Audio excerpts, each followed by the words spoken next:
ფორმულა 1-ის ჩემპიონატი ტარდება 1 კალენდარული წლის განმავლობაში.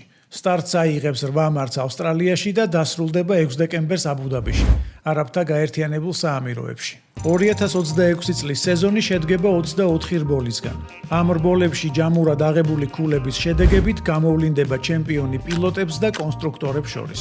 რბოლების კალენდარის შედგენისას ბევრი რამ არის გასათვალისწინებელი.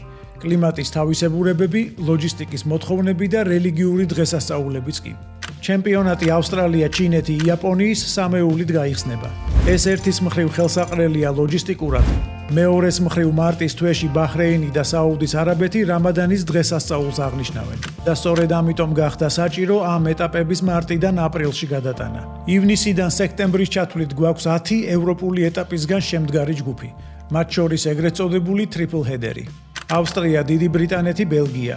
როცა რბოლები 3 კვირის განმავლობაში ზედიზედ დასვენების გარეშე ტარდება. მეორე ტრიპლ ჰედერი ამერიკული ტრიო გვაქვს ოქტომბერ-ნოემბერში. ოსტინი, მეხიკო და სან-პაულუ მიყოლებით.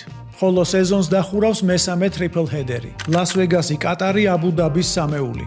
აქ მნიშვნელოვანი ის არის, რომ ლას-ვეგას და კატარს შორის დაახლოებით 13000 კილომეტრი. 11 საათიანი სხვაობა დროში და ტემპერატურაში 30 გრადუსიანი განსხვავება არის. სეზონში რბოლების რაოდენობა რეგლამენტის მიხედვით ფიქსირებული არ არის. მაგალითად, ფორმულა 1-ის სადებიუტო 1950 წლის სეზონში ჩატარდა სულ 7 გრან-პრი. 1992 წელს იყო 16 გრან-პრი. 2026 წელს 24 გრან-პრი იქნება. ფორმულა 1 დიდი ბიზნესია და დღეს უკვე მეტი შემოსავლის მომტანი ეტაპები ისტორიულ ტრასებს ცვლიან. მაგალითად, მომავალი კონტრაქტების მიხედვით ბარსელონა და სპა-ფრანკოშამი როტაციის პრინციპით ერთმანეთს ჩაანაცვლებენ და თითო სეზონის გამოტოვებით უმასპინძლებენ გრან-პრის რბოლებს. დაგვიწერეთ კომენტარებში თქვენ რას ფიქრობთ ამასთან დაკავშირებით. დროებით.